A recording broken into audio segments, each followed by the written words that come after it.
is Polish NECP, the untapped potential for renewables.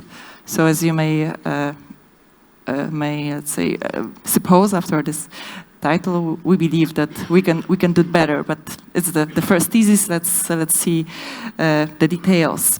So first, before I go into commenting on the Polish NECP and the proposal, alternative proposal by the Polish Wind Energy Association, I would like to tell you a few words about an initiative within which this project, the seminar, is realized.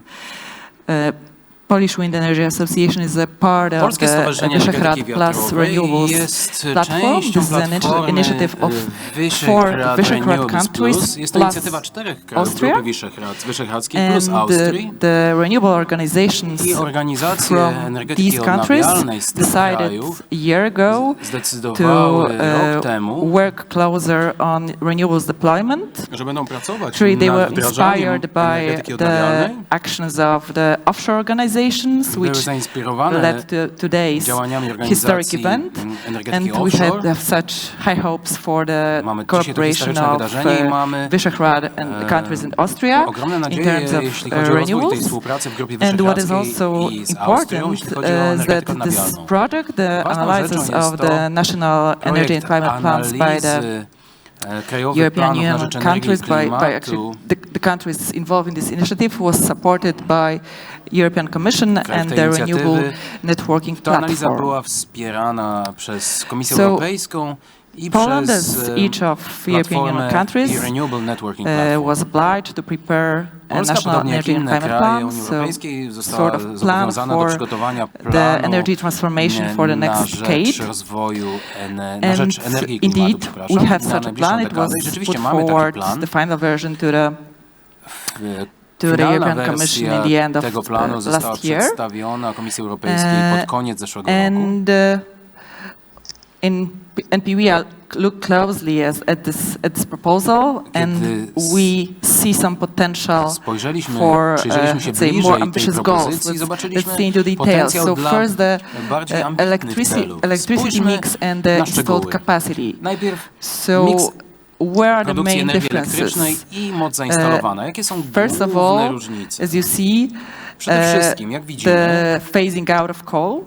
The previous scenario is at least a bit more ambitious in this. However, it's still a very, I would say, careful scenario, taking into account our current situation in Poland in terms of coal dependence.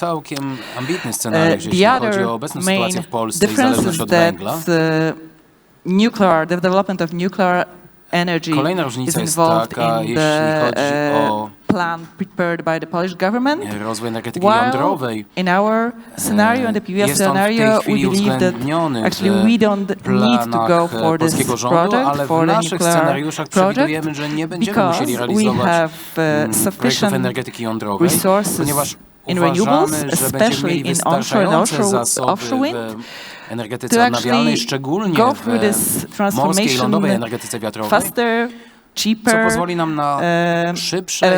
faster, cheaper, and better. So these are the main differences. Więc takie są ogólne różnice. And what else? We believe that the fuel that will actually help us balance this które pomoże nam zrównoważyć plan proponowany przez gas. Tym paliwem jest gaz is not ziemny, so fondly, let's say, seen in the European Commission. However, before other technologies are developed to a commercial degree, like magazines of energy, hydrogen, gas will have a role of this transitional resource in the Polish electricity mix. Czy technologie wodorowe, nie będziemy potrzebowali paliwa przejściowego. How these two plans, the one prepared by the government and the other by Polish Wind Energy Association, jak wygląda porównanie między nimi plan rządowy i plan przygotowany przez PSEW, jak one wyglądają te różnice w poszczególnych and you okresach. can clearly see when you compare the 2040. energy generation I kiedy porównamy that we propose this generation proposed by us to widzimy, że moce wytwórcze proponowane przez nas green, szybciej się zazielenią, szczególnie jeśli chodzi o energetykę wiatrową. I widzimy również, że postanowiliśmy się skupić na najtańszych dostępnych zasobach. I w tej chwili to lądowa energetyka wiatrowa jest najtańszym źródłem produkcji energii w Polsce. Jakie będzie to miało konsekwencje? Going for a more ambitious way in terms of renewables deployment will allow us bardziej ambitne wdrażanie energetyki odnawialnej pozwoli nam na dojście do punktu, w którym Komisja Europejska chce, żebyśmy byli. Chodzi o osiągnięcie poziomu 45% udziału energii ze źródeł odnawialnych w całkowitym zużyciu energii. Gdybyśmy do roku 2030 osiągnęli poziom 35% źródeł odnawialnych, wówczas udałoby nam się spełnić ten cel we wszystkich sektorach. Chodzi o wszystkie sektory: produkcja energii elektrycznej, ogrzewanie i chłodzenie oraz transport. Na to pozwala nam scenariusz PSEW-owy i pozwólcie Państwo, że przypomnę, że według Krajowego Planu na rzecz Energii i Klimatu osiągniemy poziom 21% do 23% udziału OZE, pod warunkiem, że uzyskamy dodatkowe fundusze z Unii Europejskiej. I muszę przyznać, że my mamy bardziej ambitny cel, ale nie jest on tak ambitny jak w planie PSEW-u.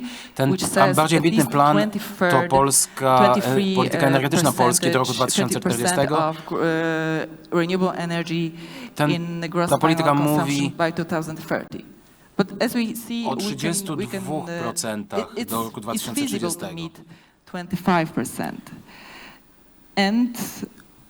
Wykonalne jest osiągnięcie celu 25%. To jest nie tylko wykonalne, ale również będzie to tańsze dla naszej gospodarki. Koszt transformacji energetycznej będzie niższy niż przewidywania rządowe.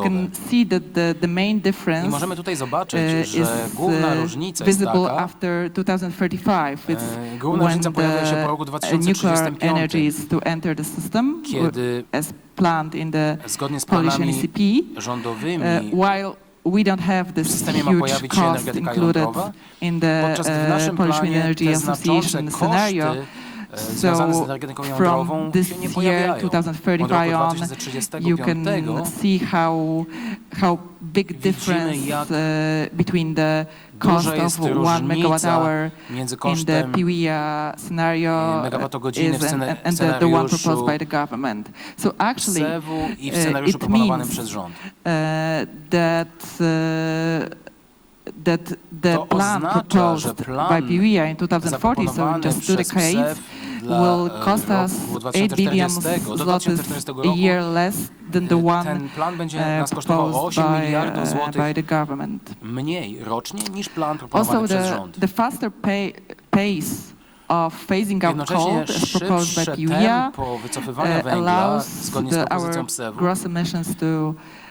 pozwala nam na szybszą redukcję naszych emisji brutto. So despite this plan to let's say use nuclear energy, więc mimo tego planu wykorzystania energetyki jądrowej do celów dekarbonizacji, a nie tylko produkcji energii, takie są główne argumenty, wciąż widzimy, że istnieje całkiem duża różnica między poziomem emisji na megawattogodzinę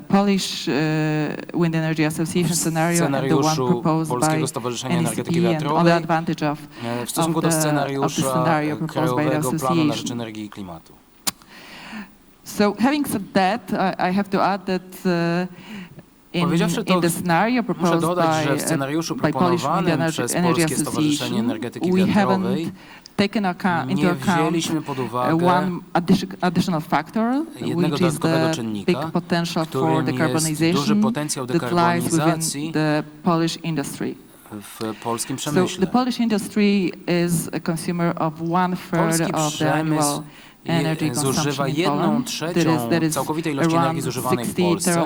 Jest to około 60 terawatogodzin rocznie. And half of this is consumed by Połowa tej wielkości industry. jest konsumowana przez The representatives branże energochłonne. of this sector Przedstawiciele tego sektora declare that they are willing to take advantage of the renewable energy. Chcą korzystać z energetyki ze źródeł odnawialnych. Becoming committed to this way because first of all oni się do tego the zobowiązują, huge prices of energy po pierwsze ze in względu Poland na wysokie ceny energii w are Polsce, big threat to their competitiveness. które stanowią zagrożenie Also, dla ich they take into konkurencyjności. account that they are parts Biorą of również pod uwagę, że są international value chains, częścią which międzynarodowych become łańcuchów more and more dostaw, green. które stają się So coraz the bardziej zielone. high carbon footprint may be a Więc burden when znaczący ślad looking węglowy for może być ciężarem export dla tych firm opportunities. przy poszukiwaniu możliwości eksportowych. So there was recently, after these points became more and more obvious to the Całkiem energy niedawno, kiedy te intensive kwestie in Poland, stały się bardziej they oczywiste dla decided to branży take advantage of energochłonnych w renewable Polsce, energy. one They declared that actually within their internal grades they could balance up to 20% of i renewables. zakładają, że And we calculated that this could bring another ich wewnętrzne sieci mogą być new zbilansowane do capacity, renewable capacity in the 20% system. energią z OZE. 1.4 To pozwoli na gigawatts of new budowę onshore wind dodatkowych and mocy w systemie. 1.8 gigawatts of PV. 1,4 This would mean 20% increase in renewable production in the gigawata 2030. w lądowej So energetyce it's like wiatrowej, 1,8 gigawata added w generation from fotowoltaice. renewables to the one that is Jest to planned są to dodatkowe in the moce w OZE w porównaniu It would do tych, które also są add planowane w significantly krajowym to planie. the emission reduction. To również znacząco przyczyni się do redukcji emisji. Almost 6,000 tons a year Prawie of emission would be avoided thanks to development of this 6 milionów form ton of corporate renewable energy procurement. And emisji dwutlenku węgla why można am było I uniknąć rocznie dzięki putting this, why I'm talking about this, because the Polish National Energy and Climate Plan Dlaczego o tym doesn't mówię? take Ponieważ Krajowy advantage of Plan na this rzecz energii i option klimatu Polski nie for wykorzystuje today. tej opcji. It's actually the corporate PPAs are not mentioned in this document, while the industry can be a main driver for the decarbonization process in Poland. Głównym And motorem this is one procesów of the dekarbonizacji. main Przemysł może być conclusions głównym motorem of our dekarbonizacji w analysis Polsce. of the National To jest Energy and jeden z Climate Plan. głównych wniosków z Apart naszej from the ones analizy that I Krajowego mentioned Planu na already, rzecz so energii i that klimatu. we can Poza tymi go through wnioskami, transition które już, faster, o których już cheaper, wspomniałam, więc transformacja może odbywać się and that taniej, we can use szybciej the vast resources of onshore i wind and możemy być offshore wind w stanie wykorzystać zasoby, matched with duże gas zasoby capacity to lądowej actually mocy energetyki wiatrowej w go through the połączeniu z decarbonization gazem ziemnym and do not do osiągnięcia go for the nuclear dekarbonizacji project. bez And that konieczności with realizacji budowy 35% energetyki of renewable jądrowej electricity, we would meet the goal i przy expected 35% from udziale us by the OZE European Commission, so the spełnilibyśmy 25% cel, of którego oczekuje od nas Komisja Europejska, green czyli energy in the 25% zielonej in the gross renewable energy energii consumption. w całkowitej This all leads us konsumpcji to energii. to the conclusion that the To prowadzi nas do NEC needs to wniosku, be że revised. Krajowy Plan Actually, na rzecz energii i klimatu musi such zostać possibility zmieniony. is of course foreseen in the Taka European możliwość procedures, jest but oczywiście przewidziana w it procedurach has to be europejskich, done by the ale government, musi to and as we can zostać see, there is place wprowadzone przez for this. rząd i jak widzimy jest na to miejsce. Now I would like to come back to Teraz chciałabym the wrócić main topic of do today's głównego tematu discussion. dzisiejszej We will dyskusji. focus on offshore wind, Chcemy the skupić się na resource that morskiej we energetyce are wiatrowej. very lucky to have. The possibility of developing offshore wind other than our colleagues from the Visegrad Initiative. I my mamy tę And I would like możliwość to rozwoju ask morskiej our energetyki experts wiatrowej w odróżnieniu od naszych kolegów i koleżanek z inicjatywy talk in wyszehradzkiej. detail how we actually Chciałbym can poprosić make the naszych most kolegów i of koleżanki o tym, the aby mówili, offshore wind energy porozmawiali o tym, potential jak that we have.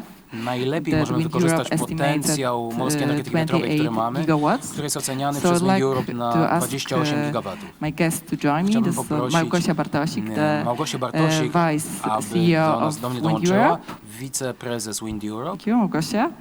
And Marcin Roszkowski, the president of the board at the Jagiellonian Institute, a very influential Polish think tank bardzo wpływowego covering many issues in the Polish economy, Instytutu Analitycznego zajmującego się wieloma kwestiami w polskiej gospodarce. Jedną z nich jest transformacja energetyczna.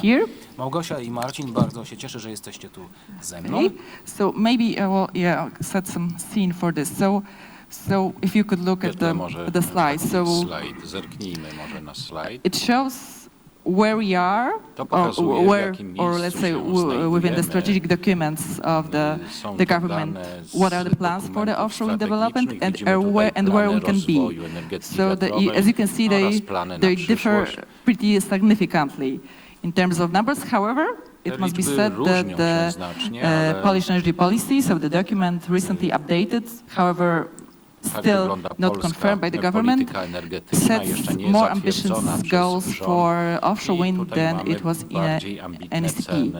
So the aim of our discussion is to go into details how to, let's say, make it to the blue how to achieve this more ambitious goal.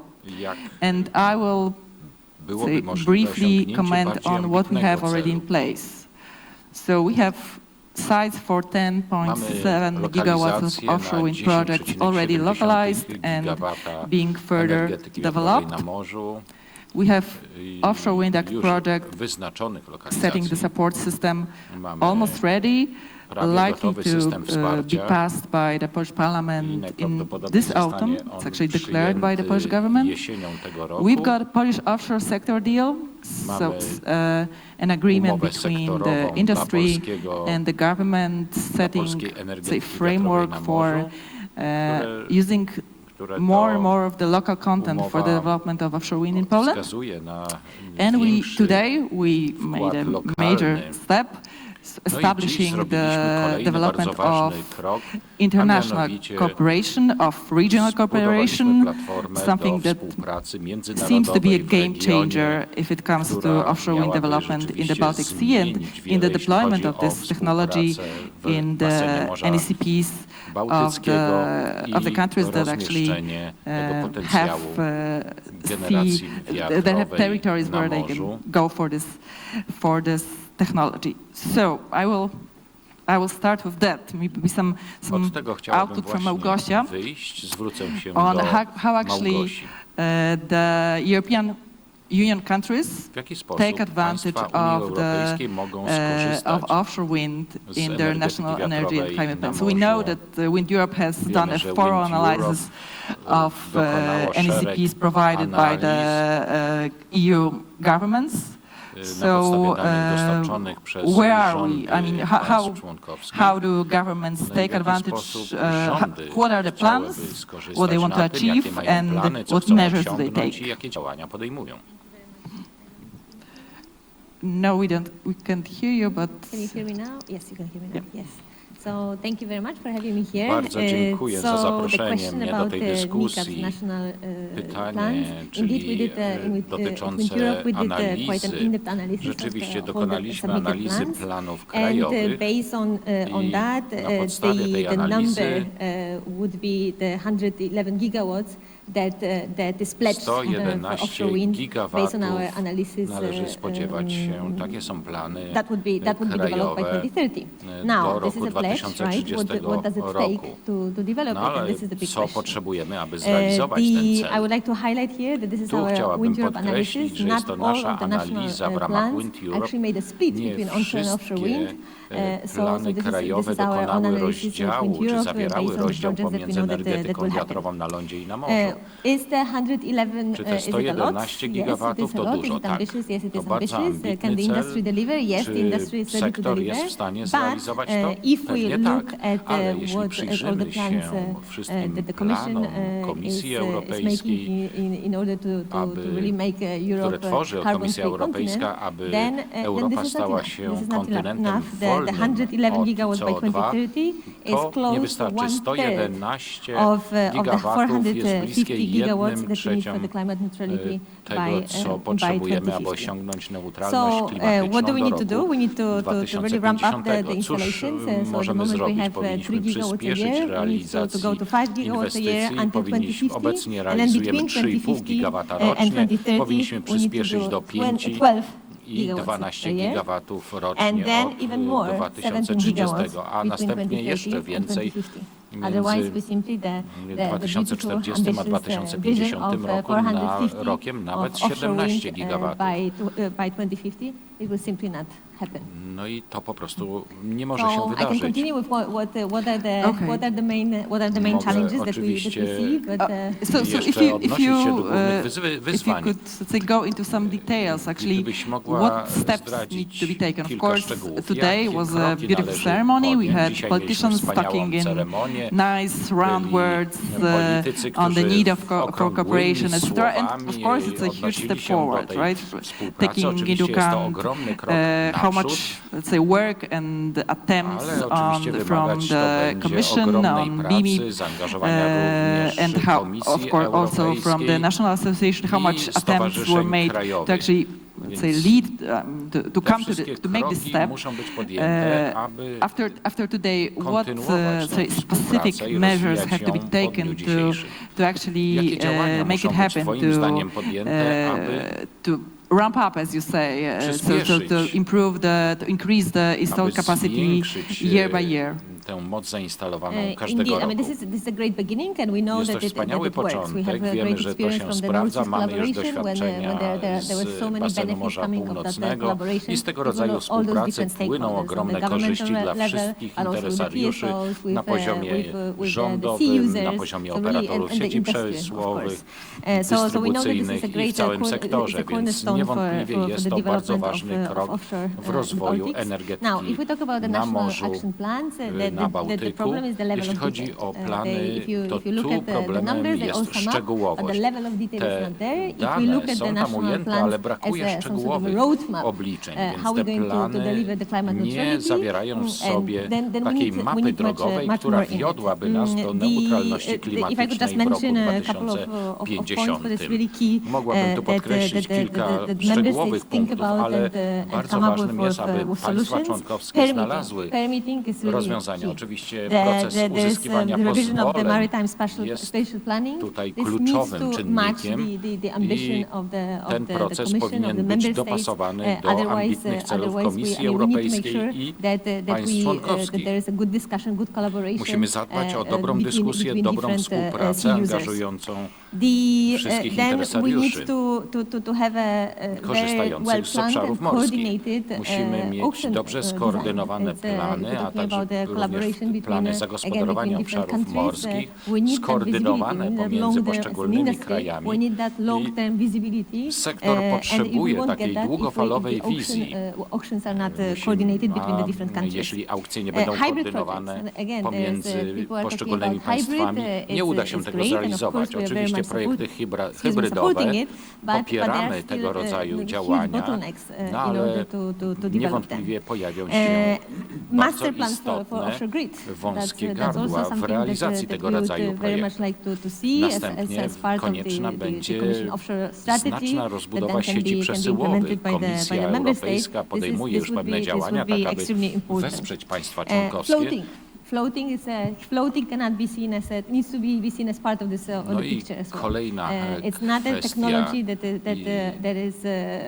it's a technology that delivered already. Pytanie, czy jest to technologia, która już jest dostępna, która przeszła fazę prób, czy jest to technologia, która może być wdrożona, więc nie powinniśmy tutaj floatingu nie doceniać, jeśli chodzi o możliwość osiągnięcia celów dla energetyki wiatrowej na morzu. Kolejna kwestia to standaryzacja To pozwala obniżyć koszt, jeżeli jest współpraca między sektorem a rządami, jeżeli firmy, szczególnie jeśli chodzi o te projekty, które realizowane są pomiędzy różnymi krajami, pomiędzy różnymi interesariuszami, musimy zunifikować te wszystkie kwestie. W przeciwnym razie po stronie duńskiej mamy takie regulacje bezpieczeństwa, po stronie niemieckiej odmienne. Z jednej strony wymagany jest taki kolor łopat, w innym państwie inny. Więc to rzeczywiście może być to bardzo poważną przeszkodą i ustalenie takich wspólnych standardów niewątpliwie obniża koszty i przyspiesza realizację. Okay, so it's a long way. Więc jeszcze długa droga przed nami. Bardzo dziękuję. Myślę, że taka mapa drogowa byłaby bardzo pomocna naszym decydentom. Dziś decydenci podjęli bardzo ważny krok, podpisali deklarację i niewątpliwie sektor będzie uważnie obserwował ich i ten czas rzeczywiście płynie, a taka mapa drogowa zdecydowanie ułatwiłaby nam działania. To give you more local perspective on this. What actually has to be done here in Poland, so locally, to enable the development of further offshore wind projects. We know that we have this pipeline already, as I mentioned, 10.7 gigawatts on the way, on different stages of development. But it's no secret that other big players are willing to go for offshore as well. That the Polish state utilities have plans for offshore wind when they think of decarbonizing their electricity mixes. So what steps do we need to take right now to actually make it happen, to use the potential that we have? Wykorzystać ten potencjał, który posiadamy. Bardzo dziękuję za pytanie, dziękuję za zaproszenie. Przede wszystkim chciałbym przedstawić szerszy obraz sytuacji, jakie są główne siły, które napędzają ten proces energetyki wiatrowej na morzu, na lądzie, również energetyki solarnej. Daje rozwój polskiej gospodarki. Polska gospodarka 63, if I remember correctly, kilograms of CO2 per megawatt hour. It means that it's 2 times more than in Germany, and it's the average for Europe is less than 300. So a huge competitiveness hit is done via the ETS system, via the winter package, and all the process of implementing energy and climate policy. This is one thing. As you know, Polish politicians, Polish members of Polish government were quite intensively opposing what was happening in Brussels for a decade and a half, if I remember correctly. So the outcome of that we are a heavily coal-dependent country. It brings the competitive issue, but also kind of two threats. First of all, that part of the mix, meaning lignite, will be running out in mid-30s. So offshore wind is to replace generally, not nuclear, but offshore wind is to replace all of the or part of this whole being connected with the absence of lignite. The second thing is that we are running out of hard coal, meaning the deployment of hard coal decreases annually 3-4% during last 30 years. So it's not due to the energy and climate policy, it's due to the efficiency of the sector. I'm dividing the part of the development, the coal mining and the energy production, because these are, in this sense, two separate things. So now, what are the politicians doing? What they should be doing? The Americans say that when you talk without thinking is like you shoot without aiming. So generally, the Polish energy policy, which actually has not been adopted yet, and also the national energy and climate plans are essential documents that should be consistent, and they are not for the time being. But they should be consistent because they are part of the plan of decarbonization, but generally they are part of the first thing I have mentioned, meaning the competitiveness of the Polish economy, also via European funds that are to be used in this area. The National Energy and Climate Fund plan should be coming out of the Polish Energy Plan and then be introduced to Brussels as a benchmark for financing infrastructure, for offshore, for PVs, for other activities. And it is not, because it's not, as you said, in detail, but generally it's not up to date, and this is the issue. So first thing that needs to be done is updating it and presenting it as an official document. Because we all know that the market can adapt very fast to the situation. And the industry, as we know, when we talk to members of Polish Wind Association or other organization, or the ministry which has introduced the sector deal for offshore, this side of the business will be ready. But also the strategic document needs to be ready as a benchmark for them. I don't mean that it should be carved in stone, but generally as a benchmark that, listen guys, we are going that way, right? Maybe it will differ 15-20% either way, but generally that's the benchmark, that's the essential part. So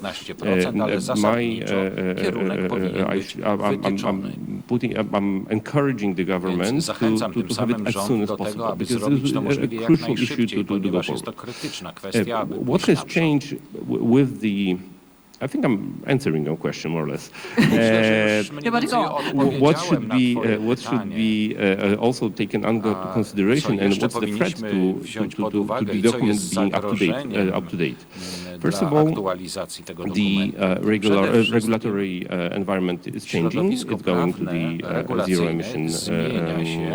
You have mentioned that already. Economy in 2050, and on the other hand, when there is a strategy, European strategy or UN strategy to go zero emission 2050, also the market is going that way, meaning that the technologies are getting cheaper and cheaper. So when you go now, how to reach the competitiveness? Actually, Polish politicians can do only two things. They can import energy, which actually is happening already due to, for example, the winter package, which actually opens the borders for import. For years, the energy prices abroad were cheaper than Poland, so the impulse to import energy is there. And the second thing is to build zero-emission sources. And mainly there are two, and I will divide them into four. So this is offshore.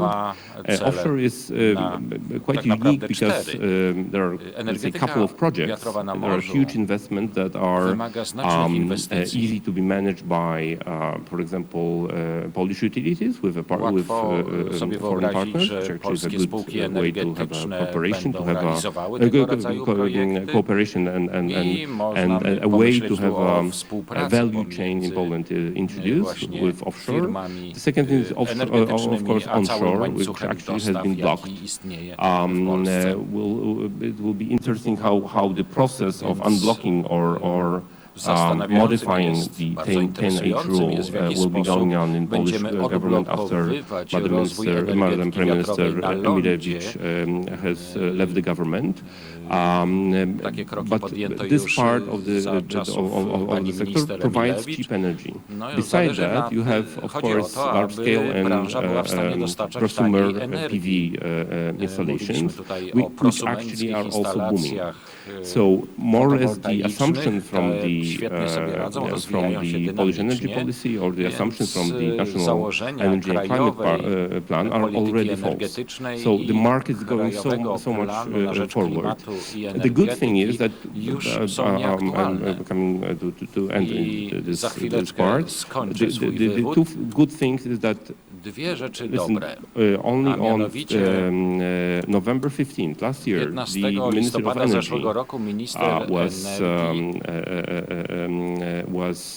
has changed to a Minister of Climate, which actually has Ministerstwo improved the Energii process zostało of przekształcone w let's say Ministerstwo decarbonization, Klimatu. because they were more or Ten less, if you are not paying attention to the dekarbonizacji internet został audience, was kind of uwzględniony a w strategicznych coal and steel dokumentach. ministry, not Więc dobrze, że nie jest to climate and Ministerstwo Węgla i Stali, ministry. a So this is one good Ministerstwo thing. Klimatu. And during Jest this to dobra year, zmiana, a w the tym ministry roku led ministerstwo by Michał Kurtyka, prowadzone also przez with Michała Irena Urzyska, the Kurtykę, Deputy Minister for Developing Renewables, they did a huge step forward. Also in making the sector deals. I know we are on the offshore event, but generally the sector deals are being prepared in offshore, in hydrogen, also in PVs, in biogas, and two others that I cannot say for the time being. But generally they're going with the process of let's say, building new branches of Polish economy, or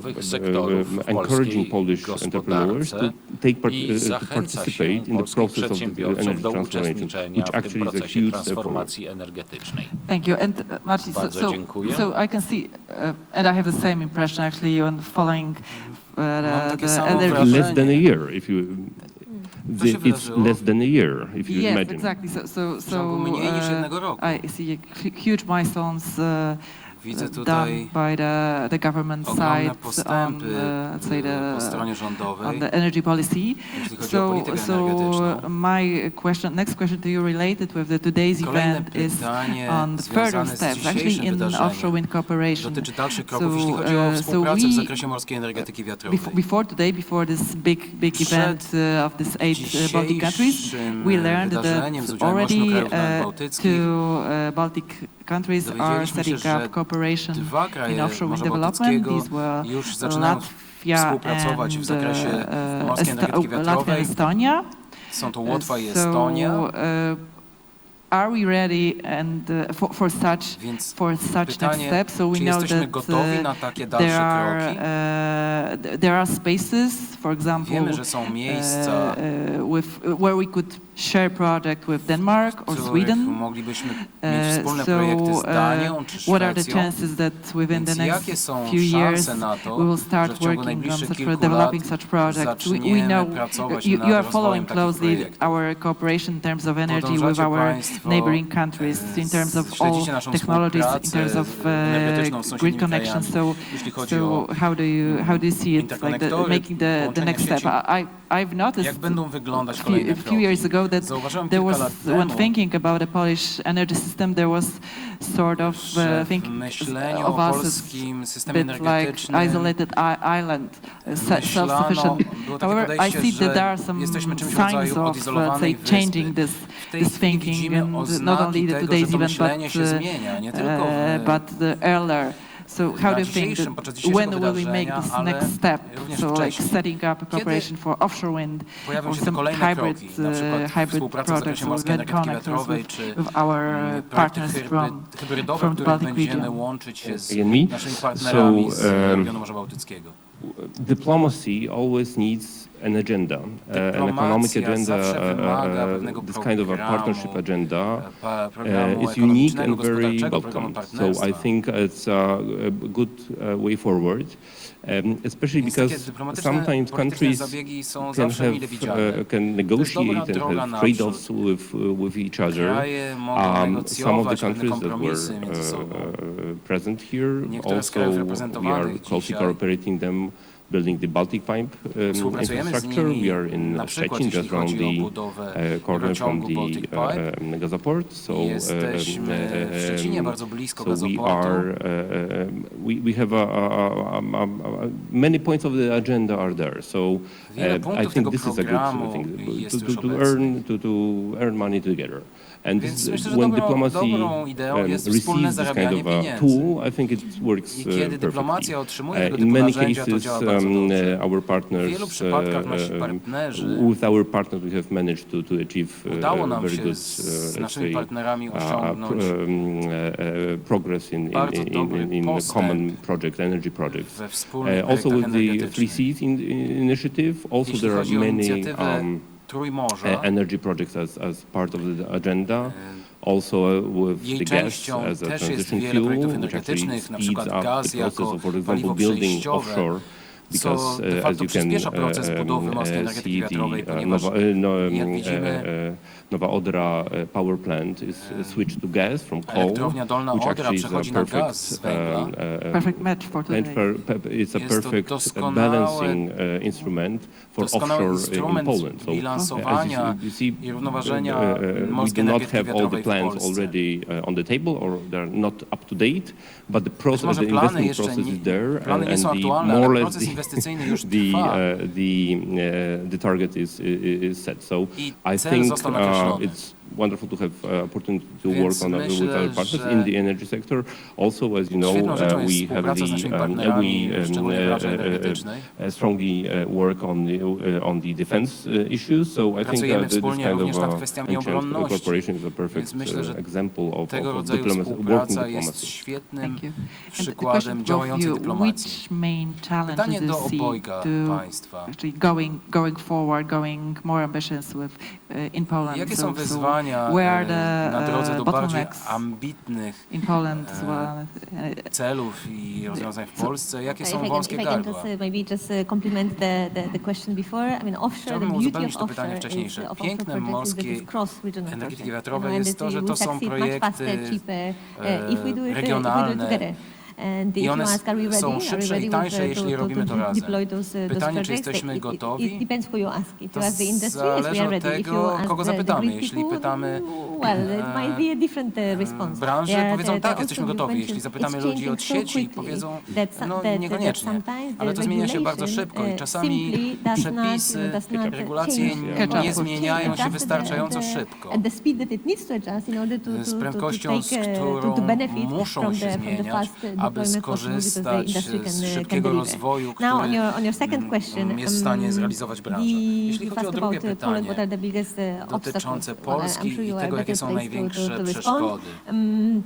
What I would say is well, we need to collaborate. We need to learn from the others. Uczyć się od siebie nawzajem. We are quite late, right, in the process.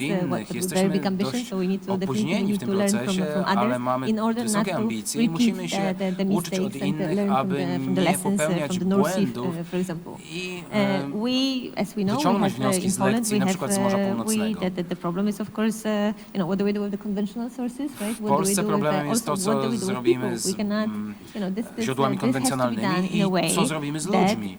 To musi zostać przeprowadzone w taki sposób, taki, żeby w efekcie transformacji ludzie nie zostali pozostawieni sami sobie. I pięknem branży wiatrowej jest to, że ona tworzy miejsca pracy, więc patrząc na to, jak możemy zapewnić, zagwarantować, że wykorzystamy możliwości, które mamy, na przykład jeśli chodzi o górników, których możemy przekwalifikować, inżynierów elektryków, których możemy przekwalifikować i oni mogą być wykorzystani dla potrzeb branży offshore czy onshore. To samo jeśli chodzi o porty, możemy osiągnąć rewitalizację portów. Szczecin może być doskonałym przykładem, gdzie port może odgrywać ogromną rolę jako centrum, jako ośrodek, taki hub morskiej energetyki wiatrowej. Błąd, którego nie powinniśmy popełniać. Offshore jest projektem wspólnego zainteresowania, wspólnego interesu.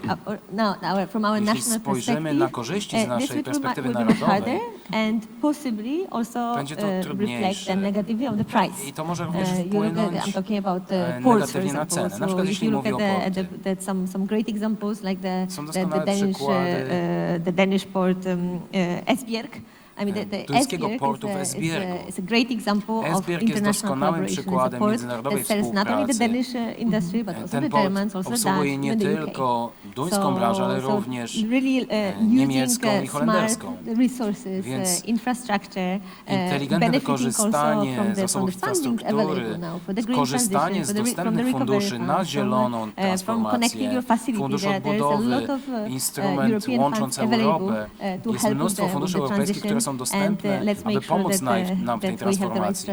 I musimy zagwarantować, że będziemy mieli dobrą strategię, żeby to zrealizować. Małgosia poruszyła bardzo ważną kwestię.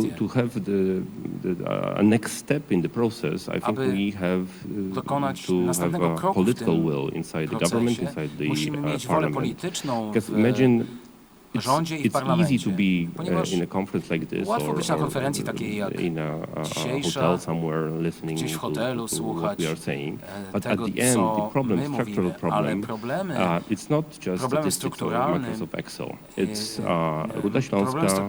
nie jest statystyka czy arkusz w Excelu. To jest Ruda Śląska, to jest Brzeszcze, to jest Bogatynia z kopalnią węgla brunatnego, czy elektrownia na węgiel brunatny w Bełchatowie. To są dziesiątki tysięcy ludzi, którzy pracują w tej branży, którzy muszą zmienić swoje podejście.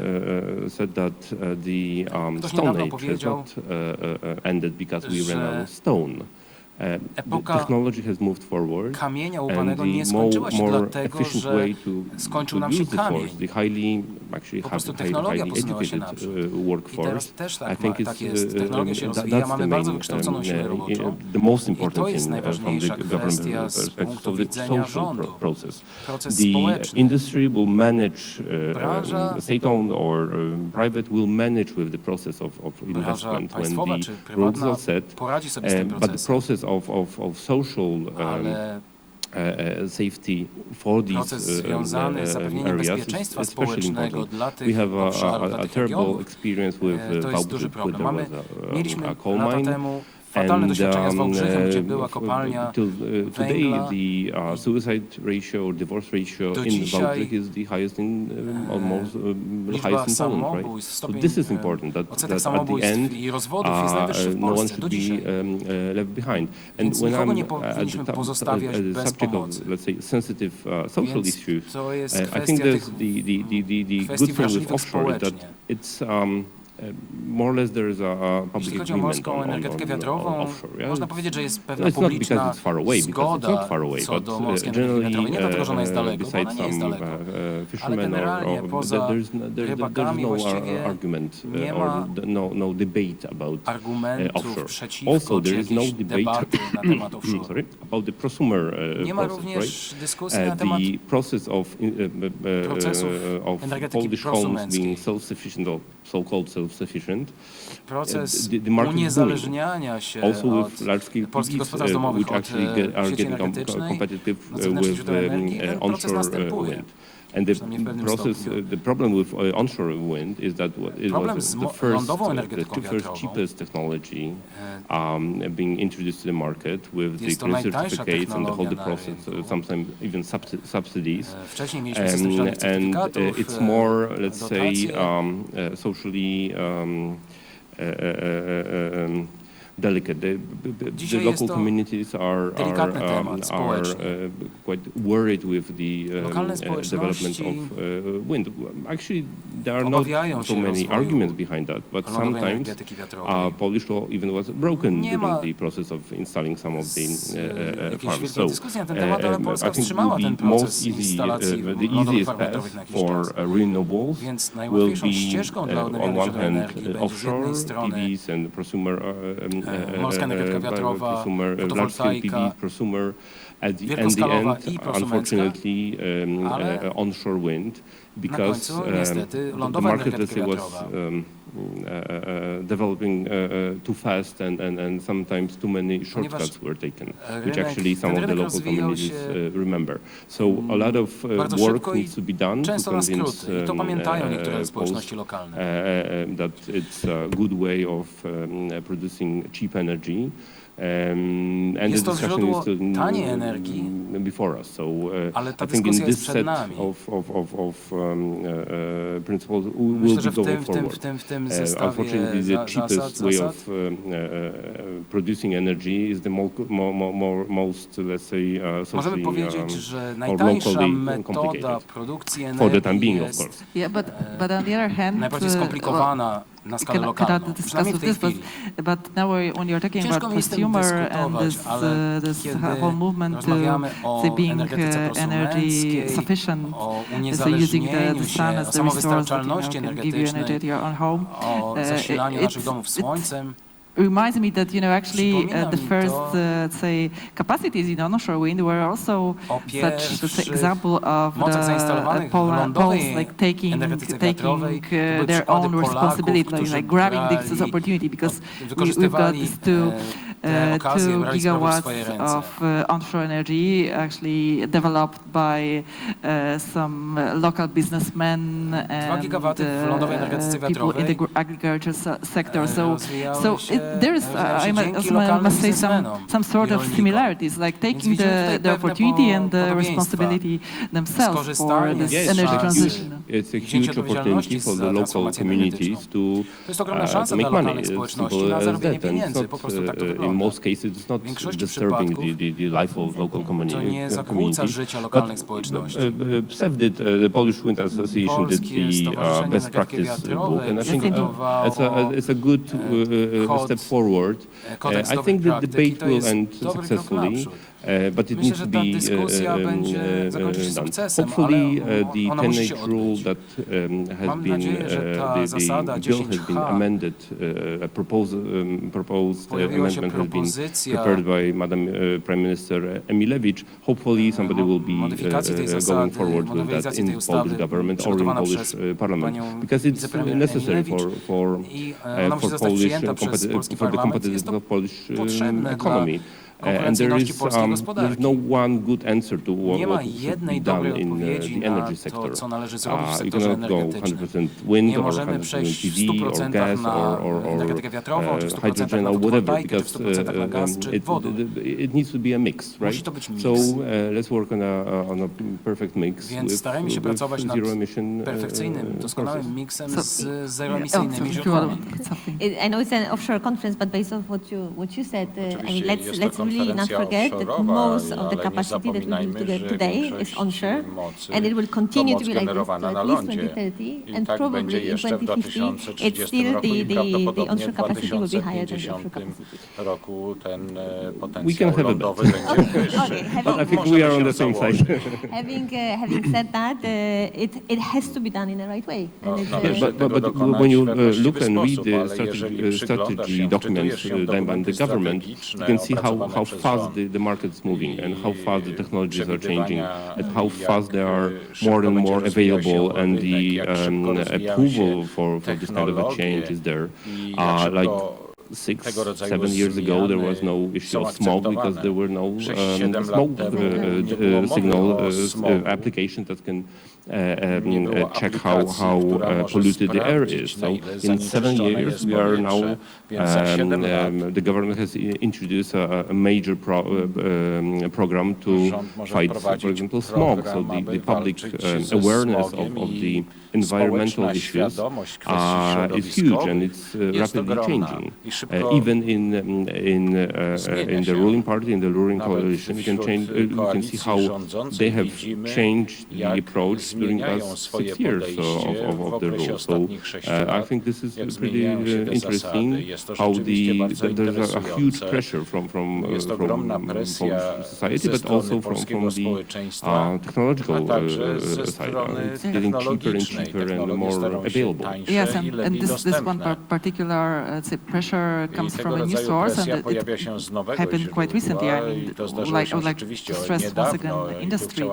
So the industry, the heavy intensive industry, which 2 years ago said, well, for us, up till now, the green energy meant additional costs, like the necessity to buy green certificates. And after the auctions, so a year and 2 years ago, now the optics totally changed, and they call together with us to actually get rid of the 10H rule and enable the direct line. So this change in this particular sector, and a sector with quite a leverage in Polish economy, came rapidly, I would say, with the results of the auction of last year's. If I can make a personal digression, when I started 16 years ago in Wind Europe, and we were thinking about some social initiatives, talking to general public, this was a no. This was a no. General public is not our stakeholder here in the discussion. And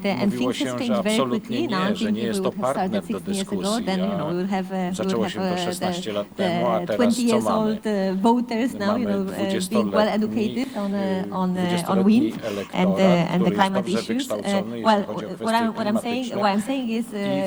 saying this is because it's education, it's a perception, and it has changed quickly depending also on the narrative that is there on the government, from the government, from the media. It is shaping, as we know, it is shaping the views very. Yes, but I would say that it can sound pretty controversial, but I would say that the bill that the members of the parliament have introduced, that they will be fighting the rise of energy prices, mainly because it's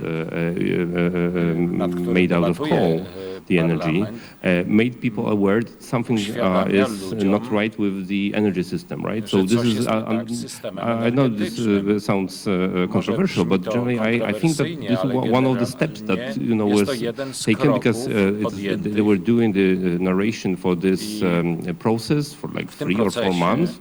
So at one time the prices are not rising, the prices are rising, but we are keeping everything under control.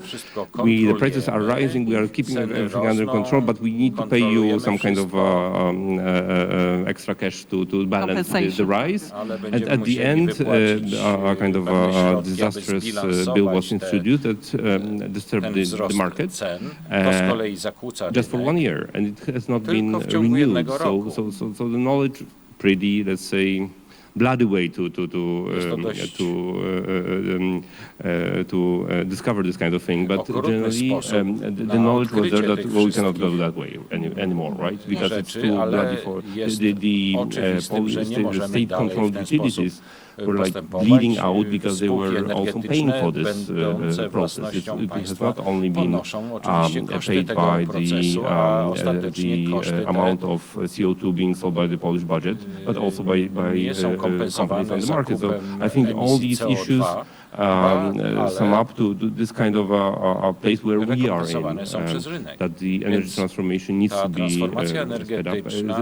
The speed of the transformation needs to be faster to save the competitiveness of the economy and also the prices for consumers. Right?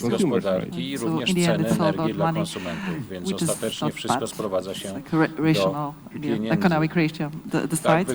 And we are a good side with the wind technology, so we can be hopeful that we actually go forward as we would like to. Małgosia and Marcin, thank you for contributing to this discussion. So we came up from onshore to the more general view on the Polish NCP. Thank you all for participation, for our audience online.